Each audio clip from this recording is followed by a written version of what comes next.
శివ శివ అంటే భయమేలా, శివ శివ అంటే భయమేది, నామానికి సరిదేరేది, శివనామానికి సరిదేరేది, శివ భక్తునికి కొరతే లేదే, శివ భక్తునికి కొరతే లేదే, జన్మ జన్మలకు నరకం లేదే. శివ శివ అంటే భయమేది, నామానికి సరివేరేది, శివనామానికి సరివేరేది.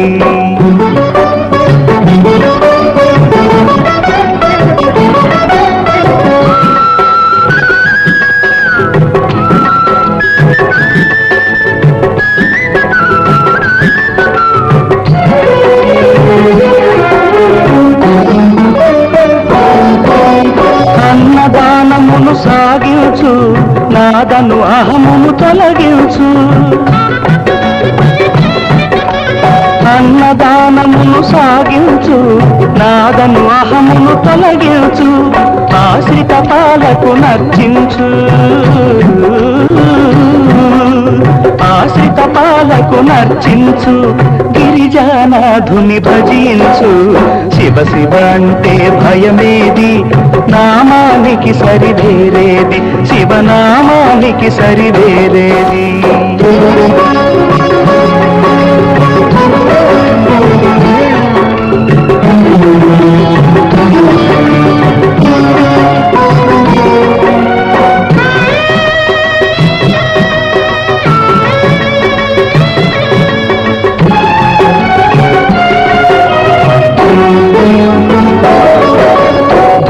భాగ్యాల బలలోన విడిసి పదుట ఒక నేరమయా, భోగ భాగ్యాల బలలోన విడిసి పదుట ఒక నేరమయా, కాయ కష్టమున జీవించు, కాయ కష్టమున జీవించు, ఆత్మానందం సాధించు. శివ శివ అంటే భయమేది, నామానికి సరివేరేది, శివనామానికి సరివేరేది.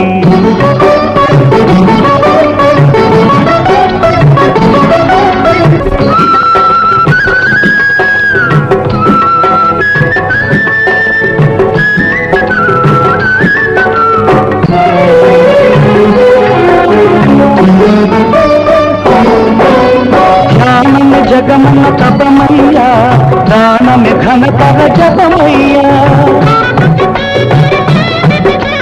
ధ్యానము జగమున తపమయ్యా, దానమే ఘనతర జపమయ్యా, అపకారము నీవొనరిస్తే, అపకారము నీవొనరిస్తే, కైలాస పదం దొరకదయా. శివ శివ అంటే భయమేది, నామానికి సరివేరేది, శివనామానికి సరివేరేది. ఓం శ్రీ సాయిరాం. ఈ ఆలయ నిర్మాణం 1993 సంవత్సరంలో ఫిబ్రవరి 11వ తారీఖున ఈ ఆలయ శంకుస్థాపనం చేయడం జరిగింది. ఆ శంకుస్థాపన చేయడం దగ్గర నుంచి ఈ బాబా మహిమ వలన అత్యంత వైభవంగా ఈ గుడి నిర్మాణ పనులు అత్యంత వైభవంగా జరగడం జరిగింది. అలాగే 1996 సంవత్సరంలో ఏప్రిల్ 26వ తారీఖున బాబావారి విగ్రహ ప్రతిష్ఠ జరగడం జరిగింది. అలాగే 2000 సంవత్సరంలో శ్రీ దత్తాత్రేయుడు విగ్రహ ప్రతిష్ఠ జరగడం జరిగింది. ఆకలితో ఉన్నవారికి అన్నబెట్టు అని బాబావారి సూక్తితో ఈ ఆలయంలో ప్రతి గురువారము 3500 పైగా అన్నదానం జరగడం జరుగుతోంది. ఈ ఆలయ స్తూపము 150 కోట్ల నిఖిత లాభము ప్రతిష్ఠ జరిగింది. బాబావారి ముఖ్యమైన పర్వదినాలు గురు పూర్ణిమ, దత్త జయంతి, శ్రీరామనవమి, దీవ నవరాత్రులు, ఈ ఆలయంలో అత్యంత వైభవంగా జరగడం జరుగుతుంది. ఈ కలియుగంలో పూర్వజన సుకృతం వల్ల ఈ కలియుగంలో ప్రత్యక్ష దైవమైనటువంటి అఖిలాండ నాయకుడు, బ్రహ్మాండ నాయకుడు శ్రీ సాయినాథుల వారికి ఈ ఆలయంలో సేవ చేసుకునే భాగ్యం నాకు కలిగింది. ప్రతి గురువారం బాబావారిని దర్శించిన భక్తులు 15,000 పైగా ఉంటారు. ఈ ఆలయంలోనూ దర్శించిన భక్తులన్నీ. ఈ ఆలయంలో ఎన్నో మహిమలు ఉన్నాయి. బాబావారిని దర్శించిన భక్తులు ఆయన మీద భారం వేసి ఆయన మీద నమ్మకం ఉంచితే ఆయన మన కోరికలను తీరుస్తారు.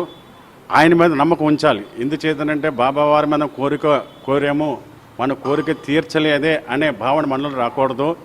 ఎందుచేతనంటే బాబావారు ఇచ్చింది ప్రతిదీ కూడా మనం స్వీకరించాలి. అది మంచి అయినా చెడ్డైనా సరే, మంచి చేసినా మనం సంతోషించాలి, చెడ్డ చేసినా సరే సంతోషించాలి. అయ్యో బాబావారు మనకి ఇది చేయలేదే అని మనం దుఃఖించకూడదు.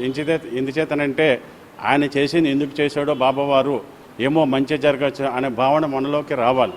అలాగే సహనం, ప్రతి ఒక్కరికి కూడా సహనం ఉండాలి. ఆ సహనం ఉండడం వల్ల బాబావారికి దగ్గరికి మనం చేరుకోగలుగుతాం. ఏం చేసినా సరే, కోపం వచ్చినా సరే, ఏవైనా సరే ఆ సహనం మనకు ఉంటేనే బాబావారి దగ్గరికి వెళ్ళగల అవకాశం మనకు కలుగుతుంది. ఈ పవిత్రమైన పాలకుల క్షీరపూరి సన్నిధిలో వెలిసిన ఈ షిరిడి సాయినాథుని ఆలయంలో ఈ బాబావారి శంకుస్థాపన జరగడం జరిగింది. 1996 సంవత్సరంలో విగ్రహ ప్రతిష్ట నిర్మాణం జరిగింది. ఈ విగ్రహం రాజస్థాన్ నుంచి తెప్పించారండి. విగ్రహం కూడా కొత్తపేట బాబా నగరంలో ఈ బాబాగారి ఈ ఆలయం ఉందండి. బాబాగారి సేవా కార్యక్రమాల్లో ఈ ఆలయ కమిటీ వారు ఉచిత హోమియో వైద్య సేవలు అందిస్తున్నారండి. అలాగే కూడా టైలరింగ్, ఎంతోమంది స్త్రీలకు ఈ ఆలయంలో టీచర్స్ ఉచితంగా చెప్పడం జరుగుతుందండి. టైలరింగ్ నేర్పించడం జరుగుతుందండి. తర్వాత ఎంతోమందికి ఈ ఆలయంలో ఆలయ కమిటీ వారు పేద విద్యార్థులకు చదివించడం కూడా జరుగుతుందండి. అది ప్రతి కార్యక్రమంలో సేవా కార్యక్రమం ప్రతిదీ కూడా ఈ ఆలయ కమిటీ వారు పాల్గొని సేవా మార్గాలు చేస్తుంటారు. ప్రతి గురువారం కూడా, ప్రతి నిత్యం కూడా ఈ ఆలయంలో ఎంతోమంది భక్తులు 1116 ప్రదక్షిణలు చేయడం జరిగిందండి. ఎందుచేతనంటే బాబావారు తమ కోరిక తీరుస్తారని అనే ఉద్దేశంతో ఎంతోమంది భక్తులు కూడా ఈ ఆలయంలోకి వచ్చి బాబాను మొక్కుకొని మా కోరికలు తీర్చాలని చెప్పి ప్రదక్షిణాలు చాలామంది చేయడం జరిగింది. అలాగే కూడా బాబావారు వారి నమ్మకాన్ని విశ్వసించి ఆయన ఆ కోరికలు తీర్చని కూడా జరిగిందండి.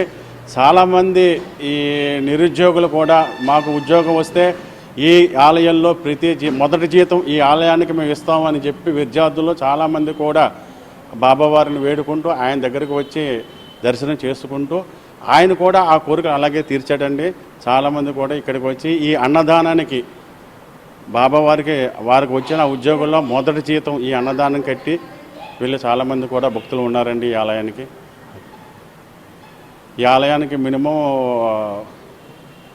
1 కోటి రూపాయల పైన అన్నదానానికి ట్రస్ట్ ఉందండి. ఈ ఆలయానికి